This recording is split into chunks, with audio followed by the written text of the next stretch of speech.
What's up, BFSM? Hey, welcome back to another night of digital connections. Can't wait to see your faces on the Zoom meeting right after this, and the link is right over in the comment section. It's also on our Instagram bio. You can find our link in the bio of our Instagram to find our Zoom meeting, and I will see you there. A couple of things before we get started. First of all, graduating seniors, you are not forgotten, and we are going to figure out a way to celebrate you like we have never celebrated any class. And we haven't canceled our senior trip yet, so just know that that is still on the table. We may have to postpone it a little bit later in the summer, but it's still on the board. We have canceled other trips. Obviously, Savage is our high school guys retreat. Unfortunately, the state park canceled that on us. And Intense, our middle school retreat this May, also canceled. But our high school mission trip, however, is canceled. CSM, the organization that we're going to down in San Francisco, they've canceled all summer trips and spring trips for the rest of the year. So that's really a bummer. We are still going to try to get together following any guidelines and restrictions that we have. We will find a way to see you again. So continue to be in prayer, continue to stay home and stay safe, and to follow those guidelines that the governor has put in place. We want to honor that. We are actually tonight starting a brand new series called Own It. Over the next few weeks, we're going to learn what it looks like to own your purpose. We're going to see what it looks like to own your church, in your community. We're actually going to see what it looks like to own your past and to own your future. So all of these things, we're going to have some guest speakers coming in as well, and so I'm very excited. But tonight we're going to kick it off by what does it look like for you to own your faith, own your relationship with God. And when we talk about this idea of own it, what am I talking about? Well, there are a few things that show that you have ownership of something, right? Maybe you pay for it. And how many of you guys had saved up money to buy your car, right? Or saved up money to buy your computer or a game you wanted, a Nintendo Switch or your phone, or maybe it was gifted to you. Like you are now an owner of that thing. So paying for it is one way to have ownership, but it's more than that. I believe that you can actually show ownership of something when you utilize it, when you take care of it, when you protect it in some ways. So if you think about, let's take your phone, for example. You paid for it, obviously, hopefully, or you actually help pay for your data. Maybe you give money to your parents every month. That's part of ownership, but you protect it. You might have that glass that goes over the top of it. That's part of owning your phone, is protecting it. You take care of it. You want to keep it clean. You want to keep it neat. You put a case on it. You utilize it. You use it all the time. What about your car, for example? If you own a car, it shows ownership when you take care of it and you vacuum it out, when you wash it occasionally, when you get the smells out of it. When you protect it, maybe you're buying insurance monthly. Maybe you pay for insurance. When you utilize it. So some of you guys have cars, but you don't ever drive. You take the bus still. Why? Use your car. You paid for it. You own it, right? But what does that look like for our faith? What does that look like to take ownership of our faith? Do we pay for it? Yeah, I think we do. We pay for it in a few different ways. Socially, by maybe looking a little different than your friends. We pay for it maybe by time and generosity of gifts and offering to the church, supporting different ministries or missions. We pay for it by actions that we go through and giving up certain things. Do we take care of our faith? Do we take care of our relationship with God? Well, you should. And some of those things, like going to church, is part of taking care of your faith. Reading your Bible, praying, surrounding yourself with good, godly influences. Those are all ways that we take care of our faith. Do we utilize our faith through the Bible, through the Word of God? Do we utilize recognizing our sin and overcoming those sin addictions? Do we utilize it through worship, where we display our thankfulness to God and recognize who He is? Do we utilize our faith in prayer or by living out in our everyday life? Those are ways that we could utilize and use our faith. And do we protect it? Do we surround ourselves with those friends? Do we remove the temptations from our lives that we constantly are stumbling over? Those are ways that we could protect our faith. And here's the big idea for owning your faith. It's one thing to say you believe in God, but it's another thing entirely to own your relationship with God. And I want to look at that tonight. What does that mean for us? And we're going to see through the book of Daniel what it means for another young man, another teenage guy, how he and his 3 friends owned his faith. We're going to see tonight what that looks like to own your faith. And we're going to look in the book of Daniel. So if you have your Bible with you, find it. Go dig it out, or you can use your phone. Unless you're watching this on your phone, then it'd be harder. But you can go ahead and find the book of Daniel. It's in the Old Testament, and we're going to be in chapter 1.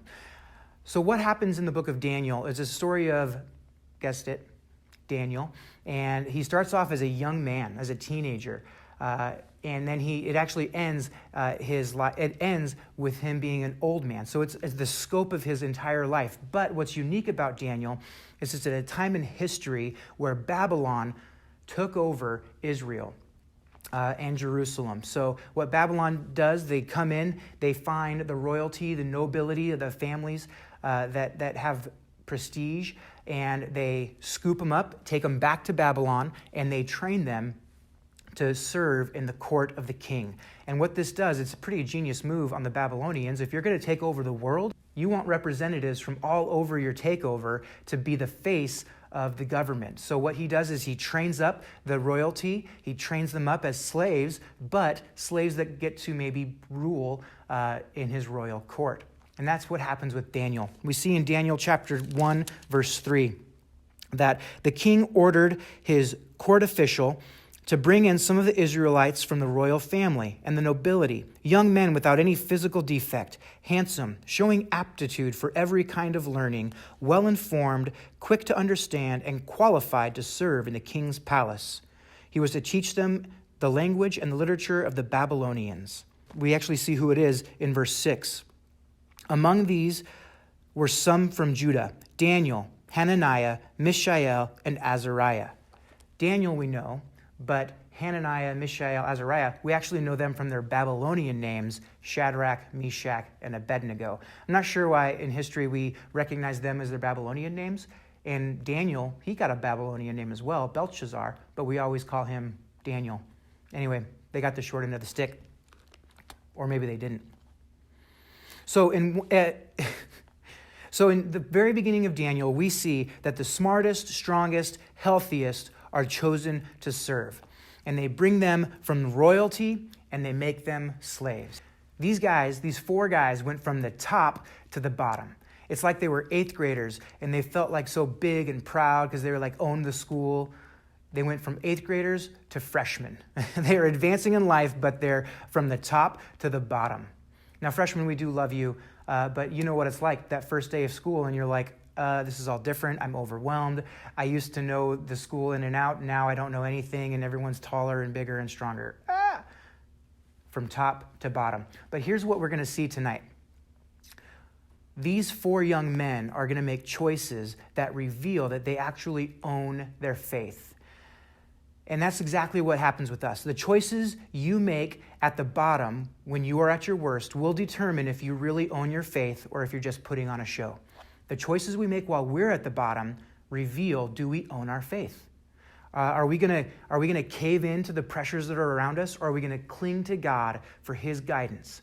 Let's see what happens with Daniel. So, in Daniel 1:5, we're gonna pick it up there. The king assigned them a daily amount of food and wine from the king's table. They were to be trained for 3 years, and after that, they were going to enter the king's service. So the king wants to get them accustomed to their culture, give them the best food, the best drink, and really sell them on wanting to work for the king. But Daniel recognized something right away. He didn't want the meat or the wine. What's the big deal? It's just meat and wine.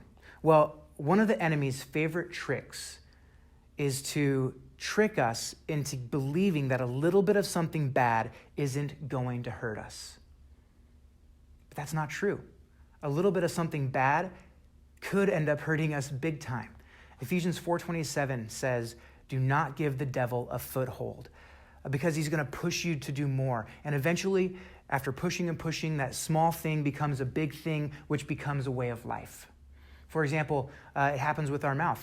We might start saying crude jokes, laughing at crude jokes, and then eventually we start cussing, and then eventually we start putting other people down, and eventually we start becoming a bully. You don't just become a bully. It starts with small steps, giving the enemy a foothold. It happens in relationships with your boyfriend or girlfriend. You come into a relationship, you have boundaries. You're like, this is where my line is. I don't want to push past that because it's not honoring to God. And all of a sudden, you're right at the line and you go over. Oh, I guess this is the new line. And you go over and I go, oh, this is the new line. You compromise, becomes another compromise, becomes another compromise. It happens in school. You start maybe missing assignment because you got really busy, and then you're like, oh, that was terrible. I guess I'm just going to skip all the assignments. Or all of a sudden you aren't studying, and then, well, I'm not studying, so what's the point of going to class? You start skipping class, and then all of a sudden you still need the grades, so you start cheating and copying other people's homework. And man, that one small foothold turned into a big mistake later on. So if you want to own your faith, don't compromise even on seemingly insignificant choices. The enemy will use that one little mistake against us to snowball into a bigger mistake, and then all of a sudden we're living out of guilt and shame and fear, and we're not living abundant life. The problem with eating the meat and the wine for Daniel was, one, it wasn't part of God's diet plan. He had a kosher diet. And two, the meat and the wine were actually sacrificed to Babylonian gods, which goes against everything he stands for. So he wanted to own his faith by choosing to live differently. And this is what he challenged the guard with. In Daniel 1:12, he's like, wait, I don't want to eat the meat and the wine. Or Daniel 1:11 says, he said to the guard, whom the chief official had appointed over Daniel, please test your servants for 10 days. Give us nothing but vegetables to eat and water to drink. And then compare our appearance with that of the young men who eat the royal food, and treat your servant in accordance with what you see. So the guard agreed to this and tested them for 10 days. So what ends up happening is after this 10-day comparison, the guard looked him over, and he noticed that Daniel and his friends were actually better off than the other slaves because of their different diet choice.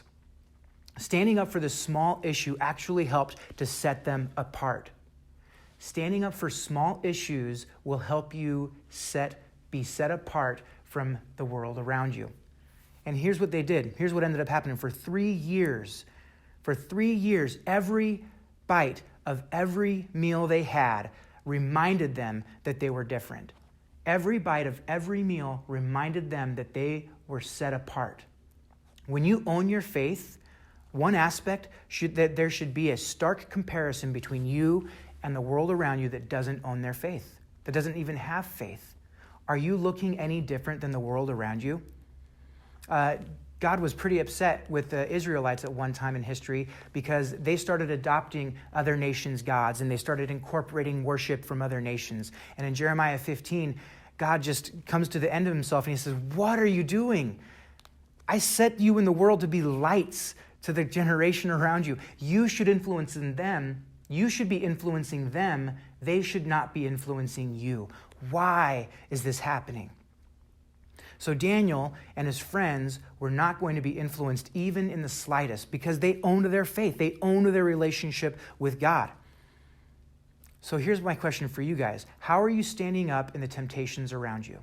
With this whole quarantine thing, are you looking any different than the teenage culture around you? How are you standing against those temptations? How are you setting yourself apart? What are you doing that helps remind you that you are different? Do you start every day with a short devotional?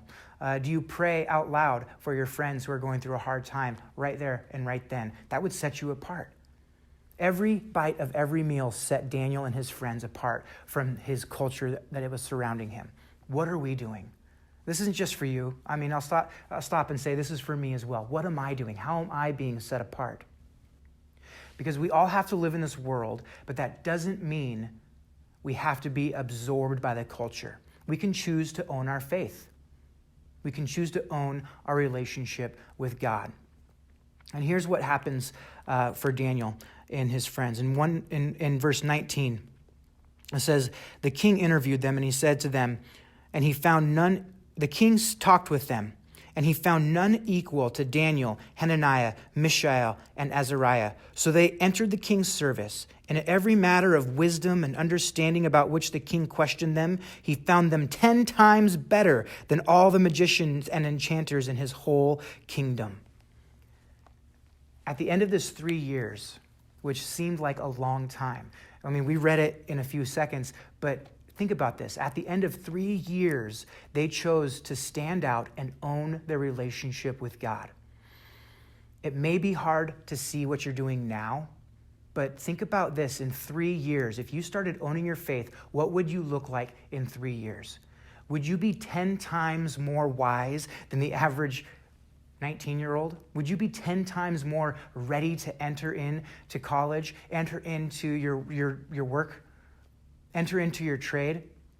Would you be set apart that people would recognize it just by talking to you for a few minutes? Would they say, whoa, you are different than the rest of the world? That's what owning our faith now looks like. That's what not compromising with the little things now looks like. We're not doing it only for now. We're doing it to influence the world around us in the future. It may seem like you're missing out right now. It may seem like everyone has it so great and they're just eating the meat and wine. But I promise you this, at the end of owning your faith for an extended amount of time, after making those decisions for God, time after time after time, you will end up on the top. You will end up influencing those around you. So when it comes to owning our faith, let's start by recognizing that we need to stop compromising in the small things and let that snowball into something bigger. We need to realize that the choices that we're making at the bottom right now, in this crappy quarantine life, the choices that we're making right now at the bottom will reveal what we're doing and where we need to own our faith more. I'm here for you, church. I'm here for you. Your leaders are here for you. We want to be there for you. We want to check in with you. We want to encourage you. We want to model what it looks like to own your faith. What does that look like for a 40-year-old? What does that look like for a 60-year-old? And those slow choices that we make every day will add up to an abundant life, full of joy, full of grace, full of peace, even in the midst of chaos and quarantine. Please know that we're praying for you. Let's unpack more of this idea in the Zoom meeting. We'll see you there.